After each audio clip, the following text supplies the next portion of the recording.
ग्रामपंचायतींमध्ये चालणारा भ्रष्टाचार हा आता विशेष चर्चेचा विषय झालेला आहे. ज्या अक्षरशः ग्रामपंचायती या लुटायला लावलेल्या आहेत. ग्रामपंचायती ताब्यात घ्यायच्या, आपली माणसं बसवायची आणि त्या माणसांच्या माध्यमातून लुटमार करायची, असं काही जे राजकीय पक्षांमध्ये दरोडेखोर आहेत त्या लोकांचा हा एक धंदा बनलेला आहे. आणि असंच एक प्रकरण आपण याच चॅनलवरनं 2 महिन्यांपूर्वी उघडकीस आणलं होतं. श्रमजीवी संघटनेच्या पौर्णिमा पवार यांनी मुलाखत येऊन दिली होती आणि सांगितलं होतं की आमच्या ग्रामपंचायतीमध्ये भ्रष्टाचार झाला. 2 महिन्यानंतर सलगच्या पाठपुराव्यानंतर आता त्यांना यश आलंय आणि विक्रमगड पोलीस ठाण्यामध्ये एक FIR नोंदला गेलाय आणि त्याच्यामध्ये एकूण शांताराम महादू हडळ ज्यांनी हे दस्त लिहून दिलेले आहेत ते सरपंच जे आहेत साधना संतोष दाताळे त्याच्यानंतर संतोष शांताराम हडळ साक्षीदार, प्रवीण रामचंद्र कोंग हेही साक्षीदार, या 4घांवर विक्रमगड पोलीस ठाण्यामध्ये आज दिनांक 20/10/2023 रोजी कलम 420, 465, 467, 468, 471, 472, 473, 474, 34 प्रमाणे गुन्हे दाखल झालेले आहेत.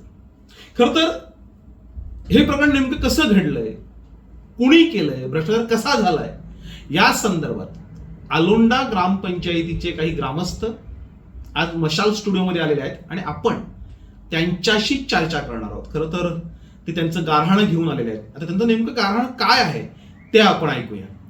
पौर्णिमाताई, आपण 2 महिन्यांपूर्वी याच स्टुडिओमध्ये आला होतात. हो, आला होता. आणि तुम्ही सांगितलं होतं की भ्रष्टाचार झालेला आहे. हो. साधारणतः भ्रष्टाचार झाला अशी सामाजिक कार्यकर्ते तक्रार करतात आणि त्यानंतर मॅनेज होतात, पैसे खातात. बरोबर. आणि पैसे खाऊन शांत बसतात. साहेब. तुम्ही शांत बसले होते का? नाही, आम्हाला भ्रष्टाचार म्हणजे झाला त्याच वेळेस आम्हाला माहिती झालं आणि त्यानंतर आम्ही पूर्ण कसा शोधून कसा काढला, तुम्हाला कसं कळलं की भ्रष्टाचार झालाय? भ्रष्टाचार झाल्याच्या नंतर आम्ही पहिल्यांदा आमच्या श्रमजीवी संघटनेचं एक पत्र दिलं ग्रामपंचायत कार्यालयामध्ये. त्या ठिकाणी आमचं शिष्टमंडळ झालं. शिष्टमंडळ झाल्याच्या नंतर आम्ही त्या ठिकाणी शिष्टमंडळामध्ये त्यांना सर्व ग्रामसेवक होते, सरपंच होते, त्यांची पूर्ण सदस्यांची बॉडी होती.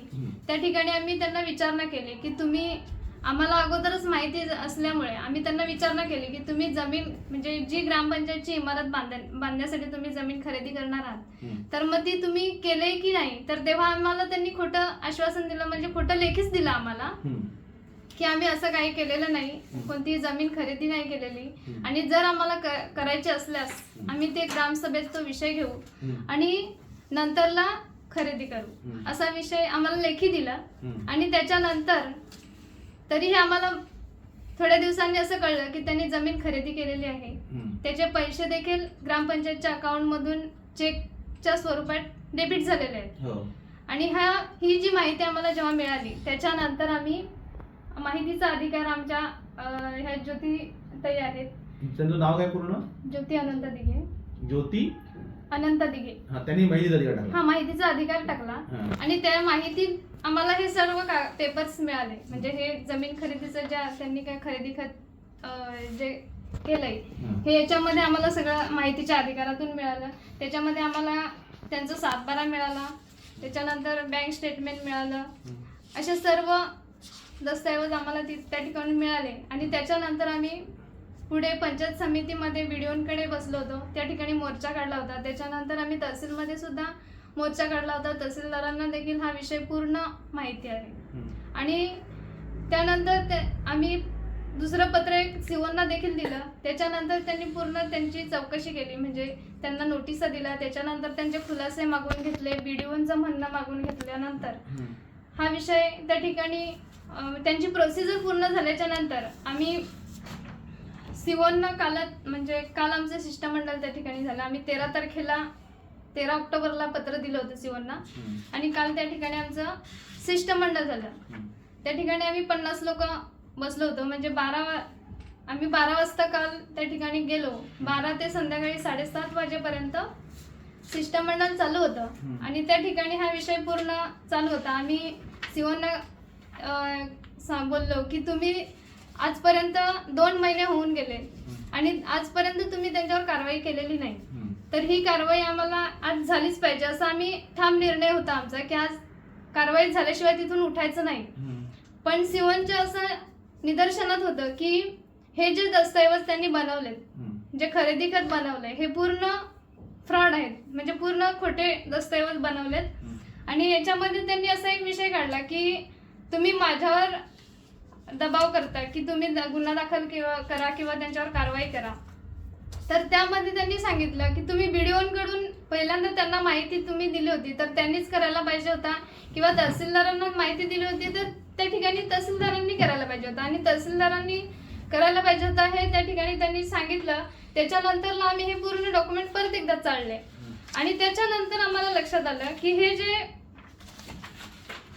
तहसीलदारांनी त्यांच्या पूर्ण रजिस्टर नोंदला बघितलं, आवक जावकला बघितलं, तर त्यांच्या आवक जावकला त्यांचे या ठिकाणी शिक्के त्यांनी जे मारलेत हे त्यांचे शिक्के नसून त्यांच्या आवक जावकला सुद्धा त्याची नोंद नाहीये. आणि हे लक्षात आल्याच्या नंतर तहसीलदारांनी त्वरित त्या ठिकाणी रात्री 12:15 FIR नोंद केली. तुमचं असं म्हणणं की हे शिक्के खोटे आहेत, दाखवा जरा मला. हे शिक्के खोटे आहेत? हो हो खोटे आहेत. म्हणजे याच्यावर जे काही लिहिलेलं आहे तहसीलदारांचे शिक्के खोटे आहेत. हो हो. प्रेक्षको, म्हणजे हिंमत या चोरांची किती होती ते बघा की एखादं डॉक्युमेंट बनवताना 7,90,000 रुपये खायचं प्रयत्न केला आणि त्याच्यासाठी स्टॅम्प पेपर बनवले आणि त्या स्टॅम्प पेपरवरचे शिक्के तहसीलदारांचे खोटे आहेत असं त्यांचं म्हणणं आहे. आणि हे तहसीलदारांनी मान्य केलं की हे खोटं आहे. हो हो तहसीलदारांनी मान्य केलं. त्याच्यानंतर लगेच तहसीलदारांकडे म्हणजे आता गुन्हा कोणी नोंदवला? अनु नागनाथ गिरी, वय वर्ष 37, हे नायब तहसीलदार आहेत.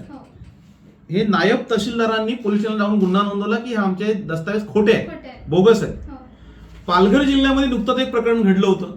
खासदारांची सही खोटी, खासदारांचा लेटर पॅड खोटा. आता तहसीलदारांचे शिक्केही खोटे बनवलेले आहेत. म्हणजे ग्रामपंचायत कार्यालयांमधले जे शिक्के, तहसीलदार ऑफिस मधले शिक्के, पोलीस पाटलांचे शिक्के, आणि सगळे शिक्के काही ठेकेदारांकडे हे घरी असतात, सह्या मारतात, म्हणजे अगदी हुबेहूब सह्या मारल्या जातात. आणि ही प्रकरणं पूर्वी PWD मध्ये चालायची. PWD मध्ये असलेला प्रत्येक कागद हा खोटा आहे. म्हणजे माझा दावा आहे की PWD मधले कागद तपासले, म्हणजे त्यांच्या बँक ज्या FDR आहेत त्या खोट्या आहेत, त्या बोगस बनवलेल्या आहेत. एक्झिक्युटिव्ह इंजिनियरच्या सह्या खोट्या आहेत, त्यांचे शिक्के खोटे आहेत. आता विक्रमगड तहसीलदार कार्यालयातील शिक्केही खोटे आहेत. त्यांनी जे गोल शिक्का मारलेला आहे, त्याच्यानंतर आडवा शिक्का आहे, हे सगळे शिक्के खोटे आहेत तुमचं म्हणणं आहे. ते तहसीलदारांनी जी गुन्हा नोंदवलेला आहे त्याच्यामध्ये त्यांनी काय लिहिलंय की खरेदी खत व इतर दस्तऐवज स्थापित करण्यात येत नाहीत.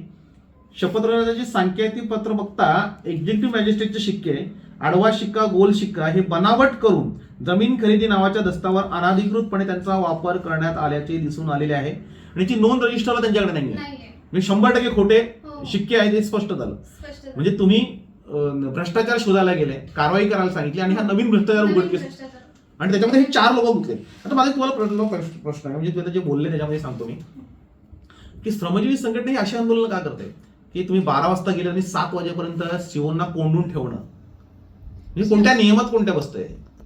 आमचं एक मत होतं, म्हणजे हे जे पूर्ण दस्तऐवज आम्ही 2 महिन्यांपासून या ठिकाणी एक आपण मागे मुलाखत सुद्धा घेतली आणि त्याच्यामध्ये आमचं एकच म्हणणं होतं की जे जे याच्यामध्ये आहेत, म्हणजे हा भ्रष्टाचार ज्यांनी ज्यांनी केलेला आहे त्यांच्यावर कारवाई व्हावी, जेणेकरून भविष्यात ग्रामपंचायत हद्दीत असेल किंवा इतर जे काही असे भ्रष्टाचार करणारे लोक आहेत ते कुठेतरी वठणीवर आले पाहिजेत आणि लोकांना न्याय मिळाला पाहिजे. यासाठी आम्ही श्रमजीवी संघटना नेहमीच आक्रमकरित्या आंदोलन करत असते आणि त्याच पद्धतीने आम्ही काल त्या ठिकाणी जाऊन बसलो सिओनकडे आणि दुपारी 12 ते संध्याकाळी 7:30 वाजेपर्यंत आपण पूर्ण दिवस त्या ठिकाणी बसून त्यांच्याकडून त्यांचं सगळं पूर्ण आम्ही ऐकून सुद्धा घेतलं. आणि त्याच्यानंतरला त्यांनी जसं आता मग एवढ्यात मी बोलली त्यानुसार आम्ही त्यांच्याकडून लेखी घेतली. 12 वाजेपासून 7 वाजेपर्यंत सिओनना कॅबिन मध्येच कोंडलं. कॅबिन मध्येच. तिथे तुम्ही गाणी बोललो, मी गाणं बघितलं, तुम्ही गाणं तेव्हा हल्ले नाही, तुम्ही नाही हल्लो, त्याच ठिकाणी बसलो कारण नेहमीच भाऊंचं आम्हाला मार्गदर्शन असतं आणि भाऊंच्या मार्गदर्शनातूनच आम्ही पुढे जाऊन जो निर्णय घ्यायचा असेल तो घेत असतो. तुम्हाला न्याय मिळेपर्यंत तुम्ही उठले नाही, बरोबर? नाही. असं म्हणणं होतं. पण तुम्हाला न्याय काय मिळाला मग? त्याच्यामध्ये एक निष्पन्न असं झालं की नाही, हे झालं, हो. खोटे शिक्के बनवले, हे झालं. हो, हो. पण तुमचं मागणी काय होती की भ्रष्टाचाराची चौकशी करा. भ्रष्टाचाराच्या संदर्भात काय झालं? भ्रष्टाचाराची चौकशीमध्ये आम्ही त्यांना सांगितलं होतं, तसे त्यांनी आता पूर्ण ते आम्हाला लेखी दिलं की कारवाईत काय होणार काय लेखी दिलं तुम्हाला? त्या लेखीमध्ये सरपंच- त्यांनी आम्हाला असं लेखी दिलंय, हम्म. म्हणजे मीही त्या आंदोलनात होतो आणि हो. श्रमजीवी संघटनेने अतिशय शांतपणे हम्म. काल जेवढे तास बसायचं होतं अतिशय शांतपणे आम्ही तिथे आंदोलन केलं नाही, आणि शेवटपर्यंत सिमोनच्या आम्ही कॅबिनमध्ये आंदोलन केलं. कॅबिन मध्येच हो. बसलो. हा. पण अतिशय शांतपणे आमचं एक धोरण आहे की आम्ही शांत बसतो, पण आमची जी आम्हाला प्रेरणा देणारी गाणी आहेत ती आम्ही प्रत्येक आंदोलनात घेतो का ज्याच्यातून आम्हाला प्रेरणा म्हणजे येते. 7 तास गाणी बोलत होते. हा, मग त्याच्यानंतर चर्चा झाली, मध्ये गाणी घेतली, मध्ये सीओ 1 तास त्यांच्या मीटिंगला गेले होते. आम्ही 12 त्यांच्या- ते 7 पर्यंत त्याला 1 तास बाहेर सोडलं. हा, बाहेर 1 तास त्यांना सांगितलं, त्यांची मीटिंग होती, करून आले. कारण आम्ही काल ठरवलं होतं का जोपर्यंत कुठलीही ठोस कारवाई होत नाही तोपर्यंत आम्ही तिथून हलणार नाही. नाही, पण त्या प्रकरणाचं काय झालं? भ्रष्टाचार प्रकरणाचं काय झालं? आम्ही काल त्याच्यासाठीच बसलो होतो कारण मधला कालखंड हा जवळजवळ 2 महिने झाला. 2 महिन्यापूर्वी त्यांना पत्र आणि पुरावे दिल्यानंतरही शिवननी दिरंगाई लावली. या दिरंगाईत काय झालं तर त्यांना वेळ मिळाला आणि त्यांनी ती रक्कम परत ग्रामपंचायत फंडात भरली. हा वेळ त्यांना दिला. आणि त्याच वेळेस जर गुन्हा दाखल झाला असता तर ती एक मोठी आम्हा संघटनेला आणि त्यावेळेस शासनाने आम्हाला साथ दिली असं आम्हाला वाटलं असतं. त्याच्यानंतर काल आम्ही बसल्यानंतर त्यांनी 29/1चा जो सरपंचावर पाठवायचा असतो प्रस्ताव तो त्यांनी पाठवलेला आहे कमिशनरांकडे, तो इथं आहे. तसाच ग्रामसेवकांकडे विभागीय चौकशी करायची असते, ती विभागीय चौकशीसाठी पुढे प्रस्ताव पाठवलेले आहेत. तिथे ग्रामसेवकाचा प्रस्ताव पाठवला पण त्याचा पाठवला आणि सरपंचाच्या त्यांचाही प्रस्ताव 29/1 प्रमाणे कमिशनरांकडे पाठवून दिलाय. कमिशनरकडे पाठवला. तो आधीच पाठवला होता की तुम्ही केल्यानंतर पाठवलाय? नाही, आम्ही पत्रव्यवहार केल्यानंतर आमचं आंदोलन होतं, मग त्यांनी आंदोलनाचं आम्ही एक 5-6 दिवस अगोदर पत्र देतो, त्या पत्राच्या अनुषंगाने त्यांनी पुढं पाठवला त्याच दिवशी. पण तरी पण आम्हाला काही ठोस त्या पद्धतीत लेखी मिळत नव्हतं, म्हणून आम्ही त्यावेळेस थांबलो. आणि इतर जो दुसरा भ्रष्टाचार झाला होता पाणी पुरवठा योजनेचा, तर जो इथं स्पष्ट दिसतोय की जे ठेकेदारांनी काम केलेलं आहे जिल्हा परिषदचं, त्याच. तुमचं नाव काय? माझं नाव तुषार सांबरे, श्रमजीवी संघटना जिल्हा उपाध्यक्ष, कुठे राहताय तुम्ही? आलोंडा ग्रामपंचायतीत हद्दीत सजनमध्ये. आता त्या ग्रामपंचायत हद्दीतले तुम्ही आहात? हो, त्या ग्रामपंचायत हद्दीतले जातो. ओके. हा. तर इथे- कसा तो प्रश्न कसा झाला होता पाणी योजनेचा? मुख्यमंत्री पेयजल योजना होती जी जिल्हा परिषद मधून राबवली होती. हा. त्यांनीच इथे लेखी दिलेले आहे का मार्च 23 मध्ये तिथं ती योजना पूर्ण केली आणि त्यांना मार्च 23ला ते बिल दिलं, त्याच्यात पिकअप सेड वगैरे पूर्ण होतं आणि त्यांच्या एस्टिमेट मध्ये ती योजना पूर्ण झाली. हा. तरीही 6व्या महिन्यात त्याच योजनेवर ग्रामपंचायतनी पिकअप सेड दरवाजासाठी एक बिल काढलं 31,050 रुपयाचं. म्हणजे जे जिल्हा परिषदने काम कोणता केलेलं कागद तुम्ही हे खरे कागद होता ना? हा, एक माहितीच्या अधिकारात आलेला आहे कागद, याच्यात तो सेटा दरवाजा आहे आणि हे स्टेटमेंट आहे, हे दोन्ही ग्रामपंचायतचं आहे, हे बँक स्टेटमेंट. बँक स्टेटमेंट आहे. ओके. म्हणजे झालेल्याच कामावर त्यांनी परत बिल काढलं होतं. ठेकेदारांनी केल्यानंतर 2च महिन्यात ग्रामपंचायतनी सेटर दरवाजाचं बिल परत काढलं. ओके. ते लेखी दिले तसं आम्हाला, का ते काम आमच्या ठेकेदारांनी पूर्ण केलं होतं, ते कार्यकारी अभियंत्यांनी लेखी दिले. लेखी दिले. मग याच्यावर काय कारवाई झाली की नाही? आता याची माहिती त्यांनी पत्र दिले, बीडीओंना याची चौकशी करून परत पाठवा. म्हणजे हे याच्यात पण परत त्याच सरपंच, ग्रामसेवक आणि उपसरपंच यांचा हात आहेच. हे कोणतं आहे आता? हे जे पत्र आहे हे तुम्ही जे दिलेलं आहे आताचं, श्रमजीवी संघटनेने दिलं होतं का? हो, श्रमजीवी संघटनेला का तुम्ही लेखी घेतल्याशिवाय उठले नाही? लेखी घेतल्याशिवाय उठला नाही. आम्हाला समाधानकारक जे उत्तर अपेक्षित होतं. प्रेक्षक आंदोलनं कशी होतात आणि प्रश्न कसे विचारले जातात, उचलले जातात, त्याचं एक उत्तम उदाहरण आहे. म्हणजे मशाल कार्यालयामध्ये काही कागदपत्र घेऊन पौर्णिमा पवार आल्या होत्या, त्यांची आपण मुलाखत याच चॅनलवर प्रकाशित केली होती आणि आम्हाला वाटलं होतं की कार्यकर्ते सुरुवातीला तक्रारी करतात, तक्रारी केल्यानंतर ते मॅनेज होतात. इथे मात्र पौर्णिमा पवार या मॅनेज झालेलं दिसत नाहीत आणि त्यांनी शेवटपर्यंत प्रकरण धसास लावलं. आता विषय कसा उचलायचा असतो म्हणजे इतर ठिकाणी जर सीओकडे कोणी गेलं तर सीओ त्यांना 2 मिनिटाची वेळ देत नाही. श्रमजीवीच्या संघटनेच्या कार्यकर्त्यांनी मात्र 12 वाजेपासून 7 वाजेपर्यंत, बरोबर ना, हो. त्यांना कार्यालयामध्ये कोंडून ठेवलं आणि लेखी घेतल्याशिवाय ते तिथून उठले नाहीत. आता त्या लेखीमध्ये ग्रामसेवकही जातात, सरपंचही गेल्याच जमाय त्यांचा गुन्हा दाखल झालेला आहे आणि अशा पद्धतीने हा भ्रष्टाचार सुरू होतो. तरी माझा तुम्हाला एक प्रश्न आहे, म्हणजे तुम्ही श्रमजीवी संघटनेचे अध्यक्ष म्हणून सांगतो की ही जी नावं वाचतोय मी इथे, शांताराम महादेव हडळ आदिवासी वाटतं, आदिवासी आहे. हो. हा, त्याच्यानंतर आहेत सरपंच साधना संतोष दातारले, आदिवासी आहेत. आदिवासी. संतोष शांताराम हडळ, आदिवासी. त्याचाच मुलगा आहे का तो? हो. हा, प्रवीण रामचंद्र बोम का कोण आहे? बोम. हाही आदिवासी. आदिवासी. आता 4 आदिवासी अशिक्षित लोक येऊन हा एवढा मोठा भ्रष्टाचार करू शकतात का? नाही. नाही करू शकत. मग चोर कोण? तुम्ही चोराला धरणार आहात की बाकीच्या लोकांना फसावं देणार आहात? याच्यात सरपंच तर प्रमुख आरोपी आहेच, हा. त्याचं तर सांगता येत नाही. हम्म. पण नाही, माझं म्हणणं असं की हा- सरपंच आदिवासी आहे, महिला आहे, तिच्या नावावर करणारे दुसरे असतील ना कोणतरी, तर त्यांनी स्वतःने केलंय. हा जो सरपंच आहे हा जिजाऊ संघटना पुरस्कृत सरपंच आहे. कोणती? जिजाऊ संघटना. म्हणजे जिजाऊ संघटनेची ग्रामपंचायत आहे आलोंडा? हो. हो का? हो. मग तुमच्या आणि श्रमजीवी संघटनेचे विवेक भाऊ पंडित त्यांचे आणि निलेश सांबरे जिजाऊचे त्यांचे तर घरोघरीचे संबंध आहेत, चांगले संबंध आहेत, ते एकत्र निवडणुका लढतायत. भाऊंचे बहुसंख्य संघटना व राजकीय क्षेत्रात भाऊंचे व्यक्तिगत संबंध खूप आहेत. हा. पण भाऊ कधीही चुकीच्या गोष्टीला पाठीशी घालत नाहीत. हम्म. भाऊंचा हा पूर्वीपासून स्वभाव आहे आणि भाऊंनी ती शिकवण आम्हाला दिली. हा. जिथं चूक तिथं चूक, हम्म. मग तो समोरचा कोणीही असो. हम्म. आणि हेच मार्गदर्शन भाऊ आम्हाला नेहमी देत असतात. संबंध असले मी भाऊनी सांगितलं का, जिजाऊ संघटनेचा भ्रष्टाचार बाहेर काढा. नाही, भाऊ तसं नाही सांगत. कोणीही भ्रष्टाचार करू दे, कोणीही त्याला भ्रष्टाचार. पाठीशी घालायचं नाही. कोणीही असू दे, तो मग विक्रमगड कुठल्याही पक्षाचा तालुक्यामध्ये असू दे, विक्रम- कुठल्याही संघटनेचा असू दे, हा. भ्रष्टाचार असू दे, अन्याय असू दे, अत्याचार असू दे, तो सहन करायचा नाही. ही आम्हाला संघटनेला भाऊताईंनी दिलेली शिकवण आहे. शिकवण आहे. नाही पण त्याच्यामुळं जिजाऊ संघटना आता त्याच्यामध्ये शिक्के खोटे बनवणं हे सगळं करणं, जिजाऊची सरपंच गेली ना आतमध्ये नाही. हो. मग श्रमजीवी संघटना आणि जिजाऊ संघटना यांचं काही म्हणजे फाटलंय की काय प्रॉब्लेम काय? एक गोष्ट असते, कुठलाही पक्ष किंवा कुठलीही संघटना असू दे, हम्म. चुकीच्या गोष्टी करण्याची कुणाच्याही घटनेत नसतं. कुठल्याही पक्षात असू दे, कुठल्याही संघटनेत असतं, त्यांच्या घटनेत नसतं. पण त्याच्यातली काही व्यक्ती, जबाबदार व्यक्ती हम्म. ह्या अशा चुकीच्या गोष्टी करत असतात हा. आणि त्या चुकीच्या करणाऱ्या व्यक्तींवर हम्म. हे शासन झालंच पाहिजे अशी आमची व्यक्ती. नाही मला अनुभव, पत्रकार म्हणून माझा अनुभव तुम्हाला सांगतो की समजा मी एखाद्या पक्षाचं काम करतोय आणि मी जर भ्रष्टाचार एखादा बाहेर काढला, तुमचा भ्रष्टाचार बाहेर काढला आणि तुम्ही जर आमच्या वरिष्ठ नेत्यांकडे गेलात तर त्यांचा फोन येतो, यांना मदत करा, आणि मी गप्प बसतो. तसं तुमच्या संघटनेत होत नाही का? म्हणजे विवेक भाऊ सांगतात की आता हे सोडून द्या, ते लोक आम्हाला येऊन भेटले, हे गेले होते का त्यांच्याकडे? हा, ही सर्व लोक भाऊंकडे गेली होती. हम्म. पण भाऊंचं असं आहे, जी गोष्ट चूक आहे ती चूकच आहे. हम्म. चुकीच्या गोष्टीचं भाऊंनी कधीही समर्थन करताना मी 17 वर्ष संघटनेत आहे, हम्म. मी बघितलं नाही. हम्म. ते त्यांचं ऐकून नाही घेतलं भाऊनी. नाही, भाऊ ऐकून घेतात हा. पण चुकीला समर्थन कधी करत नाही.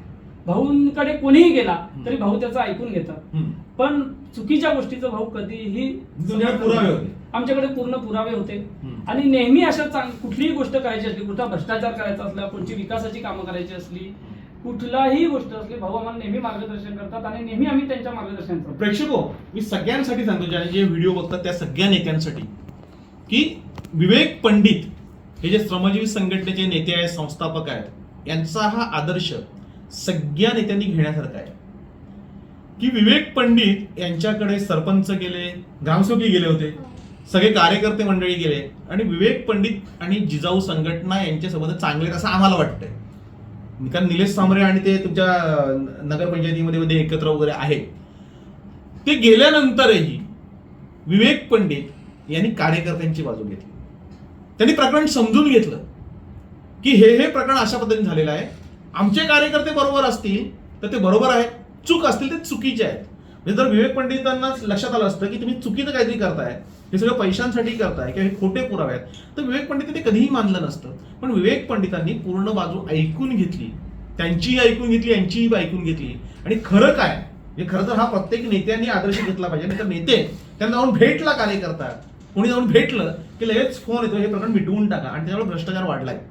आता हे जे प्रकरण भ्रष्टाचार उघडकीस आलंय ते विवेक पंडित यांचे कार्यकर्त्यांना आदेश आहेत, चूक ते चूक, बरोबर ते बरोबर, हे केलंच पाहिजे. आणि म्हणून जिजाऊ संघटनेच्या ग्रामपंचायतीचा भ्रष्टाचार हा आता उघड झालाय. म्हणजे मागे पण मला पौर्णिमाताईंनी सांगितलं होतं की ही जिजाऊची ग्रामपंचायत आहे, पण मुद्दाम नाव घेतलं होतं जिजाऊचं, कारण एखाद्या ग्रामपंचायतीला किंवा त्याच्या सरपंचाला बदनाम करणे योग्य नाही. मात्र आता पुरावे सापडले की त्यांनी खोटे दस्तावेज बनवलेले आहेत, त्यांनी खोट्या गोष्टी केलेल्या आहेत. पण या खोट्या गोष्टी सगळ्या ज्या केलेल्या आहेत, तुला असं वाटतं या आदिवासी लोक करतील असं? नाही. आम्हाला असं वाटतं की आमच्या पण कार्यकर्त्या, आता पौर्णिमाताई आहे, ज्योतिताई, ज्यांनी हा उघडकीस आणला प्रकार, या स्वतःही आदिवासी समाजाच्या आहेत. हो, आम्ही जातीभेद कुठलाही मानत नाही, पण यांच्या पाठीशी जी लोक आहेत, म्हणजे आम्ही मागं स्पष्ट सांगितलं होतं की ह्या बऱ्याच गोष्टी पाठीशी करताना, हे दस्तावेज बनवताना ह्याच्यात जी लोक सामील आहेत ती आमचा दाट संशय ही बिगर आदिवासी आहेत आणि ही त्यांचेच कार्यकर्ते आहेत. हे चुकलं ना, ते आम्हाला वाचलं ना. तुम्ही गुन्हा तर त्या आदिवासी माणसाला नोंदवलाय स्पष्ट तुमच्या कुठल्याही दस्तऐवजामध्ये. म्हणजे माझ्याकडे हा तुम्ही हे दाखवताय, याच्यामध्ये कुठेही उपसरपंच असतील, ग्रामसेवक असतील, यांच्याकडे सह्या नाहीये. मग तुम्ही ग्रामसेवकावर आरोप कशा करताय? कारण याच्यात जो डॉक्युमेंट्सवर जो चेक दिलाय हा, तो ग्रामसेवक आहे. 7,90,000 ना त्याच्यावर सह्या सरपंचाच्या बरोबर कुणाच्या आहेत? ग्रामसेवकाच्या आहेत. हा. आणि ग्रामसेवकाच्या असल्यामुळं आता पोलीस चौकशीत ते पोलिसांनी काढणंच आहे. आणि हे डॉक्युमेंट्स ह्या लोकांनीच नेलंय का दुसऱ्या कोणत्या लोकांनी याच्यावर शिक्के मारलेत? ह्या पोलीस चौकशीचा भाग आहे आणि पोलिस ते लवकर झुरकून काढतील अशी आमची पोलिसांबद्दल खात्री आहे की पोलीस तरी नक्की यांच्या पाठीमागे कोण आहे, मुख्य चोर कोण आहेत ते शोधून काढतील. कारण ग्रामसेवक तर दिसणारच आहे आणि ग्रामसेवक तर आताच्या मितीला हा सांगायचं व्यवहार चुकीचा आहे आणि त्यासाठी जिल्हा परिषद त्यांच्यावर कारवाई करते. ग्रामसेवकावर तुम्ही आता बोलले की ग्रामसेवकांचा अहवाल पाठवलाय, म्हणजे ग्रामसेवकावर ती कारवाई होते. तुमचं म्हणणं सगळे ग्रामसेवकांनी केले? हा, कारण हे दस्तावेज जर ग्रामपंचायत मध्ये तयार झाले त्याच्यावर वरती बघा स्टॅम्प लिहिलेले, ग्रामपंचायतला तो स्टॅम्प दिलेला आहे आणि तो चेक सोडताना स्वतः ग्रामसेवकाच्या सह्या आहेत आणि ग्रामसेवक हा त्याच्यात पोलीस तपासात यायलाच पाहिजे कारण स्वतः चेक दिलेले आहे, ते चेकवर सह्या आहेत ग्रामसेवकाच्या, म्हणजे या व्यवहारात तो आहे. कारण प्रत्यक्षात सध्या त्याच्यावर सही नसल्यामुळं पोलीस चौकशीत तो यायलाच पाहिजे. पोलीस चौकशी हा, कारण चेकवर सही आहे ना, जे चेक नंबर त्याच्यावर लिहिलेत म्हणजे ते व्यवहारात तो सामील आहे. म्हणजे ग्रामसेवक याच्यामध्ये येतोय. तुमचं म्हणणं सूत्रधार ग्रामसेवक आहे सद्यस्थितीत तरी सूत्रधार ग्रामसेवक आहे किंवा तिथले जे उपसरपंच आहेत तेही तिथं असू शकतात. उपसरपंच कोणत्या पक्षात आहे? जिजाऊ संघटना. म्हणजे दोन्ही सरपंच उपसरपंच जिजाऊचेच आहेत? हो. दोन्ही जिजाऊचेच आहेत? सरपंच उपसरपंच दोन्ही जिजाऊ संघटनेचे आहेत. जिजाऊ संघटनेचे आहेत. म्हणजे मग उपसरपंच त्याच्यामध्ये आहे असं तुमचं म्हणणं आहे? हो, हो. कारण बऱ्याच वेळेस असे निदर्शनास आलेले आहे का तिथले बरेचसे व्यवहार करताना नेहमी त्यांचा हस्तक्षेप असल्याचे आमच्या लक्षात आलेलं आहे. तुमच्याकडे इथले ग्रामसेवक सदस्य कोण, तुमचा नातेवाईक आहे का कोणाचा काय? हो, याची मिसेस. तुमची मिसेस, तुझं नाव काय? माझं अक्षय मधुकर दळवी. अक्षय मधुकर दळवी, आलोंडा. हा, आलोंडाच्या देवी. मिसेस तिथे आहे. हो. हे दोघे जण सांगतायत, हे खरं सांगतायत का? म्हणजे ग्रामपंचायतीमध्ये असा कारभार चालतोय? आता मागे तर एक सहीचं प्रकरण झालं होतं, ते तर तसंच झालं होतं. काय सहीचं काय प्रकरण होतं? म्हणजे आमच्या भागामध्ये एक अविस्त कंपनी म्हणून आहे. हा, अविस्ताला पर्यावरणाची एक एनओसी पाहिजे होती. तर ते अविस्ता कंपनीने पत्रव्यवहार केला होता ग्रामपंचायतला की आम्हाला एनओसी मिळावी असं. तर ग्रामपंचायतने दिली नसताना देखील अविस्ता कंपनीकडे खोट्या शिक्क्यांची एनओसी होती. तिथे पण खोटे शिक्के होते? हा, खोटे शिक्के होते. अरे बापरे. हा. तर ग्रामसभेमध्ये आम्ही सरपंचाला प्रश्न विचारला की मॅडम हे जो दाखला दिलेला आहे एनओसीचा हा तुम्ही दिलेला आहे का? तर सरपंच बोलले का हा माझी सही नाही आणि हा दाखला दिलेला नाही. हे सरपंचाने दिलाच दिलाच नाही. मग तो कोणी दिला तुम्हाला काय म्हणणं आहे? ते आता आम्ही हे पोलिसांनी हे काय केलं त्याची आपल्याला कल्पना नाही, पण असं मागे देखील प्रकरण झालं होतं. म्हणजे ग्रामपंचायत शिक्के पण बोगस आहेत? आता तसं निष्पन्न तर तसंच होत आहे. कोणती कंपनी बोलले? अविस्ता कंपनी. तिला दिलं होतं? हा, तिला दिलं. नंतर त्या प्रकरणाचं काय झालं? त्याच्यानंतर आम्ही पण त्याचा काही खुलासा केला नाही. बाकी पोलिसांच्या पद्धतीने त्यांची चौकशी केली असावी असं आम्हाला वाटतं. पोलिसांच्या पद्धतीने म्हणजे मॅनेज झालं ते आम्ही काय सांगणार. हे प्रकरण म्हणजे आलोंडा ग्रामपंचायतीमध्ये खोटे शिक्के बनवले जातात? हो, येतं आतापर्यंत दिसलंय. खोट्या शिक्क्यांवर परमिशन दिले जातात. हो. या संदर्भात तुम्ही श्रमजीवी संघटनेने काय केलं की नाही? श्रमजीवी संघटना आता कसं आम्ही ग्रामसभेत तो विषय घेतला हा. होता त्यावेळेस म्हणजे सरपंच स्वतः तिथे थोडा वाद झाला आणि त्याच्यानंतर त्या ग्रामसभेतून उठून बाहेर गेल्या. त्याच्यानंतर पोलीस आले, त्यांनी सगळं ते वातावरण थोडं शांत झालं आणि त्याच्यानंतर मग त्यांचं चालू होतं. पण आम्हाला त्याच्या बाबतीतला काही ठोस पुरावा आम्हाला सापडला नाही, पण तो खोटं होतं हे कळालं त्याच्यामधून आम्हाला. हा, म्हणजे ग्रामपंचायतीला खोटी परमिशन दिली गेली, हो, बरोबर ना? हो. कारण खोटी म्हणजे शिक्के खोटे होते, शिक्के खोटे होते. म्हणजे पैसे घेऊन दिले असतील. एक तर कंपनीने खोटं काहीतरी बनवलं असेल, दोघांपैकी एक असेल ना. दोघांपैकी काहीतरी एक एक कंपनी खोटी आहे, एक तर त्यांना देणारे खोटे आहे. मग त्याची चौकशी झालीच नाही. ते आहे का प्रकरण? पेपर आहेत तुमच्याकडे, आपण ते काढूया ना बाहेर. ती कंपनी धक्क्याला लावू. कारण काय माहिती का, हे असे प्रकार अनेक ग्रामपंचायतीने चालत आहेत आणि त्याच्यावर कोणीही काही दखल देत नाही. पहिलीच श्रमजीवी संघटना आहे का एका ग्रामपंचायतीच्या बाबतीमध्ये ही लढते. आणि तुम्ही एवढा मोठं खोदून काढलं का? तुम्ही उभे वगैरे पराभव झाला का? जिजाऊन तुमचा पराभव वगैरे केला होता? नाही. मग जिजाऊच्या मागे एवढे तुम्ही लागले ते? नाही, आमचं असं आहे हा. का इलेक्शन हा. आणि निवडणुका हे आमचं मुख्य उद्देश नाही. हा. गरीब आदिवासी लोकांची कामं झाली पाहिजेत, त्यांचा विकास झाला पाहिजे, ते पुढे गेले पाहिजेत, त्यांना मूलभूत अधिकार भेटले पाहिजेत, हे श्रमजीवी संघटनेचं लक्ष आहे. निवडणुका हे आता त्याच्यामध्ये जिजाऊ सापडले तर आम्ही काय करू? बरोबर. आम्ही जिजाऊच्याच नाही, आम्ही दुसऱ्या पक्षांच्या विरोधात पण लढलेले आहेत. हा. तुम्ही आमचा मागचा इतिहास पहा. आम्ही वेगवेगळे राजकीय क्षेत्र, कधी कधी वेगवेगळ्या पक्षांच्या विरोधात पण आम्ही मोठी मोठी आंदोलनं केली आहेत. पण आजच्या विषयात ते समोर आले म्हणून ते इतर विषयात दुसरे आले तर आम्ही त्यांच्या विरुद्ध पण लढणार. जिथं जिथं भ्रष्टाचार आहे, जिथं जिथं चोरी आहे, आम्ही त्यांच्या विरुद्ध लढणार.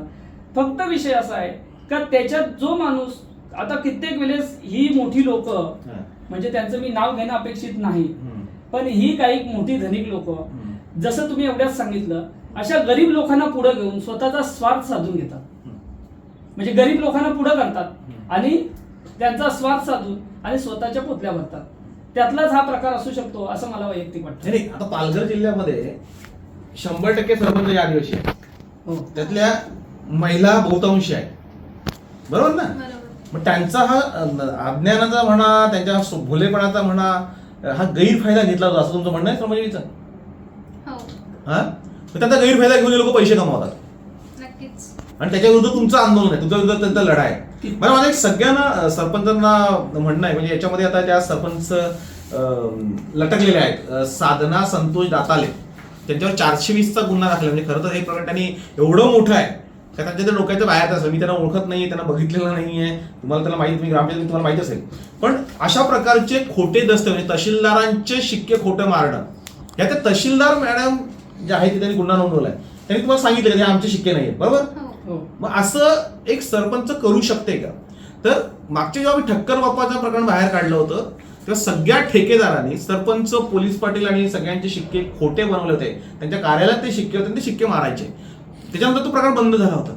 आता ह्या लोकांच्या आज्ञांचा फायदा घेऊन असे ग्रामपंचायतीमध्ये व्यवहार चालतात असं तुमचं म्हणणं आहे? याचे दोन प्रकार मला वाटतात. हा, एक तर काही गरीब लोकांच्या अज्ञानाचा फायदा घेतला जातो ते त्यांना माहिती आणि नाही. दुसरा असा प्रकार वापरला जातो माझ्या माहितीप्रमाणे का त्यांना पैशांचं आमिष दिलं जातं.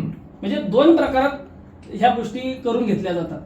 त्या पैशांचं आमिष दाखवलं जातं. ते पैशांचं आमिष देऊन ते करत असतील तर त्यांना शिक्षा झाली पाहिजे का? ते पैसे घेणार आहेत, हो, बरोबर. तर ते जेलमध्ये गेले पाहिजे, तो प्रश्न नाही. पण त्यांनी नक्की त्याच्या ह्या सह्या आहेत का? कारण हे सगळे पीडब्ल्यूचे ठेकेदार आम्ही बघतो तर ते सगळे खोट्याच सह्या मारतात. ह्या सह्या त्यांच्याच आहेत का, सरपंचाच्याच आहेत का? हा पण मोठा प्रश्न असेल. हो, ते वस्तुस्थिती आहे. कारण माहितीच्या अधिकारात ते आलेले, त्याची चौकशी झालेली आहे. ही बघा, ही पंचायत समितीने चौकशी केलेलं आहे, गट विकास अधिकाऱ्यांनी त्याच्यात सगळं ओके झाले आणि दोघांच्याही म्हणजे सरपंच, उपसरपंच यांची म्हणणी पण आज बीडीओंकडे आणि सीओंकडे पोहोचलेली आहेत. तर तिथं त्यांनी अग्री केलेले आहे. म्हणजे याचा अर्थ हा दस्तावेज त्या सह्या त्यांच्या आहेत. तसे म्हणणी त्यांनी त्यांच्याकडे सीओंकडे आणि बीडीओंकडे दिली आहे. उपसरपंचाचा काय संबंध याच्यामध्ये? सरपंच आणि ग्रामसेवक. सरपंच आणि ग्रामसेवक असेल ना? हा. उपसरपंच काय संबंध आहे त्याच्यामध्ये? याच्यात असं आहे की आता जो विषय झाला मधला, हा. कारण व्यवहाराच्या मध्यस्थी त्यांची जुळवणूक करून देणं, हा. त्यांचा रक्कम ठरवणं, हा. त्यांच्यामधला हा सगळा व्यवहार पूर्ण करणं, ही कामे तिथले उपसरपंच करतात. हे आम्हाला वस्तुस्थिती जाणवलेली आहे. कारण त्यांच्याकडे गेल्यानंतर ते आम्हाला सांगतात. आताच आम्हाला आज जे हडल म्हणून आहेत त्यांचा शांताराम माधव हडल, हा. त्यांचा जो नातेवाईक तो भेटला होता. त्यांनी तर स्पष्ट सांगितलं का प्रमोद पाटीलने हे सगळं केलेलं आहे.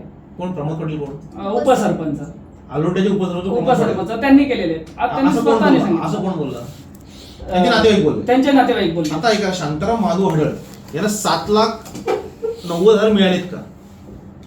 हो, तो चेक त्यांना दिला हा. होता. पण जेव्हा हा भ्रष्टाचार आम्ही बाहेर काढला, जेव्हा शिवनी पत्र दिली सरपंच, ग्रामसेवक आणि उपसरपंच यांना, माझं म्हणणं तुमच्या लक्षात आलं. हा. मी पौर्णिमाताईंना आता एक चेक दिला, बरोबर? तुम्ही नेते त्यांचे, तुम्ही आले नाही, सांगितलं नाही तुला 90,000 7 लाख मला दे, असा काय प्रकार घडलाय? म्हणजे सगळे 7,90,000 त्या माणसाला मिळालेत का? जमीन जो खरेदी करतोय त्याला मिळालेत का, असं माझं म्हणणं आहे. याच्या बाबतीत आम्हाला असं सांगता येईल की 7,90,000चा चेक जरी त्याच्या अकाउंटला टाकला गेला असेल हा. तरी दोन गोष्टींमधलं जे अंतर असतं, म्हणजे त्याचा छुपा व्यवहार हा तिथे 100% झालेला असेल. कारण पैसे भरताना आम्ही कालच सीओनं त्या बाबतीत सांगितलं, तुम्ही जर लवकरच गुन्हा दाखल केला असता तर बँकेत ते पैसे भरायला कोण गेलं होतं त्याच्या सीसीटीव्ही फुटेज बँकेने दिले असत्या. कारण पोलीस तपासात जर गुन्हा दाखल झाला असता तर विभागीय चौकशीत वेळ जाईल, तर लवकरात लवकर ह्या गोष्टी निदर्शनास आल्या असत्या. नाही, हडलने नेऊन पैसे भरलेत का? शांताराम महादू हडल यांनी परत भरले, बरोबर? 3 टप्प्यात ते पैसे परत भरले असं त्यांनी जे लेखी दिलं व्हिडिओना, त्याच्यात त्यांनी असं उल्लेख केला की आम्ही ते पैसे परत ग्रामपंचायत खात्यात नेऊन भरलेले. पण त्यांचे नातेवाईक सगळे सांगतात हे सगळं आमच्याकडून उपसरपंचांनी करून घेतलं. नातेवाईक म्हणतात. नातेवाईक म्हणतात. तुम्ही कॅमेरा समोर बोलताय, ठामपणे बोलताय ना, हो हो, म्हणजे कोणावर आरोप नका करू. आम्ही आरोप नाही करत, कारण आमच्याकडे पुरावा असल्याशिवाय आम्ही बोलत नाही.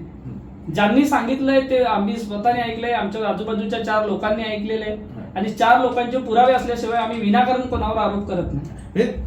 शांताराम महादू हडळ यांना 7,90,000 मिळाले नाही असं तो म्हणतो. त्यांच्या नावावर काढून ते भ्रष्टाचारात गेले असतील असं वाटलं. जेव्हा भ्रष्टाचार बाहेर निघाला तेव्हा त्याच लोकांनी आणून त्यांच्या या करून ते खात्यावर भरलेले, त्यांच्यावर भरलेले, असा आमचा थेट आरोप आहे. आणि आम्हाला असं वाटतं, पण जोपर्यंत गुन्हा दाखल होऊन त्या बाबतीत जर शिवनी गुन्हा दाखल केला असता तर पोलीस यंत्रणेने लवकरात लवकर त्याचा शोध लावला असता. पण जो मधला वेळ दिला त्या वेळेत, मधला वेळ कोणी दिला? मधला वेळ बीडीओ आणि सीओनी वेळ दिला, त्यांना दिला पैसे भरायला. तो वेळ दिला चौकशीत, त्याच्यामुळे ते पैसे भरू शकले. जर त्या मुद्दा असा आहे की आपण समजा मी चोरी केली, बरोबर, मी चोरी केली, पोलीस माझ्याकडे आले आणि मी ते पैसे परत दिले, मी दागिने चोरले आणि दागिने परत दिले, तर पुरावा होतो ना, त्यांनी पैसे चोरले असा स्पष्ट होतो ना त्याचा अर्थ. मग हो, त्यांनी गुन्हा कबूल केलाय, गुन्हा गुन्हा कबूल कबूल झालेला केला, आहे. स्पष्ट कारण दिसतं. म्हणजे तुम्ही त्यांच्या तोंडातून पैसे सगळे बाहेर काढले. थोडक्यात हो. श्रमजीवी संघटने त्यांचे खाल्लेले पैसे सगळे बाहेर काढले, हो, बरोबर. आता तुम्ही हे जे सगळे पेपर, प्रेक्षको, आजच्या गाऱ्हाण्यामध्ये म्हणजे खरं तर हे गाऱ्हाणं गायनं हे गरजेचं आहे की अशा पद्धतीने जर व्यवहार होत असतील आणि ते व्यवहार जर चौहाट्यावर आणून लोकांसमोर आणले नाही तर अक्षरशः ग्रामपंचायती लुटल्या जातील. आता तर हे प्रकरण जे आहे ते मी 2 महिन्यापूर्वी याच चॅनलवर सांगितलं होतं की आलोंडा ग्रामपंचायतीमध्ये जमीन खरेदी करताना हा गैरव्यवहार झालेला आहे. म्हणजे कोणत्याही कागदपत्रांशिवाय किंवा लिगल मार्गाशिवाय हे सगळे व्यवहार झाले होते. म्हणजे एका स्टॅम्प पेपरवर 100 रुपयाच्या स्टॅम्प पेपरवर जमिनी खरेदी केल्या गेल्या. म्हणजे अक्षरशः ज्या जमिनीची किंमत, म्हणजे आलोंड्यामध्ये एवढी किंमत आहे, किती गुंठे जमीन आहे? 10 गुंठे. 10 गुंठेचं 7,90,000 रुपये एवढे दिले गेले. एवढी किंमत तिथे नाही, रेडी रेट नुसार ते झालेलंच नाही खरेदी. ती खरेदीच नियमबाह्य झालेली. नियमबाह्य म्हणजे ग्रामपंचायत पैसे खाण्याच्या उद्देशानेच केले. खाण्याच्याच उद्देशाने. आणि असे अनेक ग्रामपंचायतीमध्ये घडतात. तुमच्या ग्रामपंचायतीमध्ये काही झालं असेल तर नक्की तुम्ही मशाल कार्यालयामध्ये तुमचे पेपर शिकवता. कारण मी पेपर शिवाय, पुराव्यांशिवाय मी काही सांगायला तयार नाही, बोलायला तयार नाही. त्यांच्याकडे स्टॅम्प पेपर आहे, सीओनी दिलेलं पत्र आहे, त्याच्यानंतर ग्रामपंचायती विभागाने जे अहवाल पाठवले ते आहेत, बँकेचे स्टेटमेंट्स आहेत. आता जो FIR नोंदला गेला तो FIR आहे. आणि त्याचबरोबर तुषार सांबळे यांनी सांगितलं की कशा पद्धतीने जलजीवन मिशनच्यासाठी भ्रष्टाचार झाला, त्याचे बँक स्टेटमेंट आहेत, त्यांचे ग्रामपंचायतीचे कॅशबुक आहे आणि त्यांचं पत्रही आहे. म्हणजे एवढ्या मोठ्या प्रमाणावर सगळे दस्तऐवज असतानाही जर कोणावर गुन्हा दाखल होत नसेल तर ते हे चुकीचं होईल. श्रमजीवी संघटनेने हा गुन्हा अत्यंत चांगल्या प्रकारे आंदोलनात्मक पवित्रा घेऊन बाहेर काढला आणि त्याच्यानंतर नवीन प्रकरण बाहेर आलं ते म्हणजे शिक्के खोटे बनवले. तर तहसीलदारांचे शिक्केही जर विक्रमगडमध्ये खोटे बनवले असतील तर किती ग्रामपंचायतीमध्ये हा भ्रष्टाचार झाला असेल. म्हणजे आपण कोणाला निवडून देतो, आम्ही कोणाला पदावर बसवतो, हा खूप मोठा प्रश्न आहे. आणि म्हणून हे सगळे चोर दरोडेखोर हे उघडकीस आले पाहिजेत, लोकांसमोर त्यांना ठेवलं गेलं पाहिजे आणि त्याचबरोबर यांना कायदेशीररित्या शिक्षा झाली पाहिजे. जी श्रमजीवी संघटनेने केले, विवेक पंडित यांच्या मार्गदर्शनामधून हा प्रकार उघडकीस आलेला आहे आणि जवळपास हे प्रकरण आता मिटणं अशक्य आहे की त्याच्यामध्ये आता FIR दाखल झालेला आहे. फक्त FIR दाखल जो झालेला आहे तो दाखल झालेल्या सामान्य माणसांवर की ज्यांच्या खरोखर त्याच्यामध्ये हस्तक्षेप आहे, सहभाग आहे, काही माहीत नाहीये. पण चौकशीमध्ये जे विक्रमगड पोलीस चौकशी करतील का हा एक मोठा प्रश्न आहे. ते प्रामाणिकपणे करतील का पुढचं आंदोलन तुमचं पोलिसांवर असेल? आम्हाला जर एवढं तर खात्री आहे की आम्ही हे सगळे डॉक्युमेंट्स सगळं क्लिअर दिसतंय. मला खात्री आहे आता तरी का निष्पक्ष चौकशी आमचे PI करतील. पण जर नाही झालं तर आम्हाला नक्कीच याच्यासाठी पुढचं आंदोलन हे तिथे करावं लागेल. शेवटच्या टोकाला हे निवडणूक प्रकरण ठेवणार. त्याच्यानंतर आता हे FIR दाखल झाल्यानंतर सिओनी लवकरात लवकर आता ग्रामसेवकाला पण निलंबित करायला हरकत नाही, कारण आज FIR दाखल झालेले म्हणजे ते दस्तावेज फ्रॉड झालेले आणि तो चेक त्याच्यात हस्तक्षेप आहे ते तर आधीच अहवालात झालेले. मग सिओनी उद्या परवाच हे बघितल्यानंतर ग्रामसेवकावर कारवाई करायला पाहिजे. आता तुमचं काय म्हणणं आहे? करायला पाहिजे, कारण आता जे FIR मध्ये जे नोंद झाली ती पूर्ण त्या फ्रॉड शिक्क्यांवरून त्या लक्षात आला आणि त्याच्यानंतर तो गुन्हा दाखल झाला. पण त्याच्यामध्ये आता चेक देताना ग्रामसेवकांच्या हातात हे दस्तऐवज गेलेच असतील. त्यांनी ते बघितल्याशिवाय चेक तर दिला नसेल. त्यांच्या निदर्शनास आलं पाहिजे होतं की त्यांनी असं चुकीचं केलं आणि त्याच्यामधून त्यांना चेक द्यायलाच नव्हता पाहिजे होता. पण तरीही जाणून सगळं त्यांनी तसं केलं. आणि मला एक वाटतं की हे जे दस्तावेज बनवले हे ग्रामसेवकाच्या समोर बनवले असतील, कारण तिथला प्रशासकीय अधिकारी तो आहे. मग त्याच्या समोर हा पूर्ण व्यवहार झालेले, कारण असेच व्यवहार होऊ शकत नाही. तो ग्रामपंचायतचा व्यवहार आहे, त्या स्टॅम्प लिहिलेले, ग्रामपंचायतला स्टॅम्प दिलेले. म्हणजे याचा अर्थ ग्रामसेवकाच्या समोर हे सगळं खोटे दस्तावेज तयार झालेले आहेत, कारण त्यांनी चेक दिलेले आहे.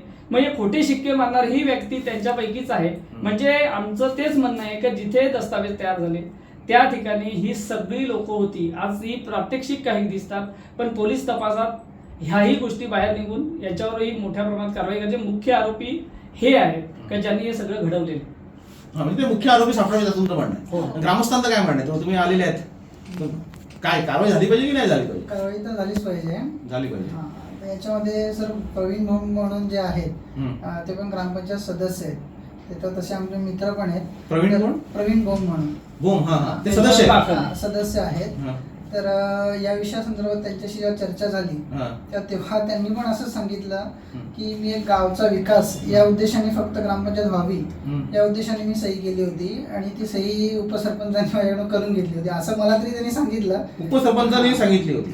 बघा मी कॅमेऱ्यासमोर बोलतोय, कॅमेऱ्यासमोर सांगतोय, पण त्यांनी असं सांगितलं होतं. आता मला तरी त्यांनी जेव्हा चर्चा झाली तेव्हा तसंच सांगितलं. त्याचा दोष नाही, प्रवीणचा दोष नाही तुमचं म्हणणं आहे असं तरी समजतंय. आता तरी आता पुढे जाऊन कसं तुमचं काय म्हणणं आहे? कारवाई झाली पाहिजे नाही झाली पाहिजे? कारवाई तर झालीच पाहिजे, कारण की हा पैसा कोणाचा वैयक्तिक पैसा नाहीये, हा सरकारी आहे आणि सर्व ग्रामस्थांचा आहे. तर या पैशाचा योग्य वापर झाला पाहिजे. असा गैरव्यवहार जर होत असेल तर त्यांच्यावर नक्कीच कारवाई झालीच पाहिजे. झाली पाहिजे. तुमचं म्हणणं? 100% कारवाई झाली पाहिजे. ताई तुमचं काय म्हणणं आहे? तुम्हीच माहिती अधिकार काढला ना सगळं?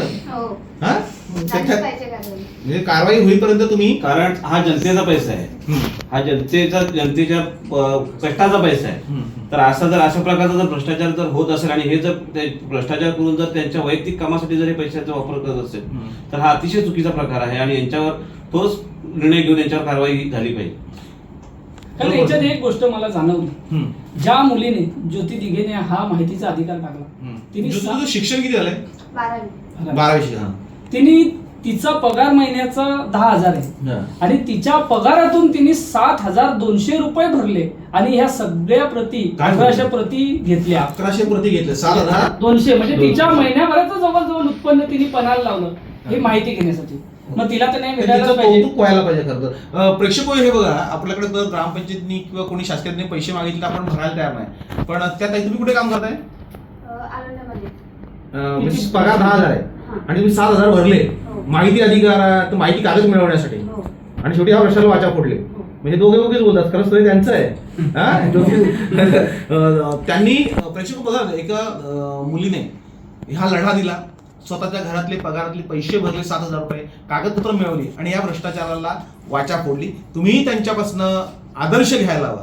म्हणजे छोट्या छोट्या मुली जर मॅनेज होत नसतील तर आपण तर सगळे करते धरते आहोत. आपण का मॅनेज व्हावं? आपण ह्या चोरांना का पाठीशी घालावं? ते जे काही लुटमार करतात त्याच्यातून आपल्याला जे पैसे देतात त्या पैशावर आपण खुश होऊन त्यांचे सगळे भ्रष्टाचार पाठीशी घालायचे की त्यांचा आपण जय जयकार करायचा, हे आता थांबवलं पाहिजे. आणि प्रत्येक ग्रामपंचायतीमध्ये हा चाललेला भ्रष्टाचार जो असेल तो बंद झाला पाहिजे. तुमच्याही ग्रामपंचायतीमध्ये असं काही घडलं असेल तर पुराव्यानिशी तुम्ही मशाल कार्यालयामध्ये या. तुमचं स्वागत आहे.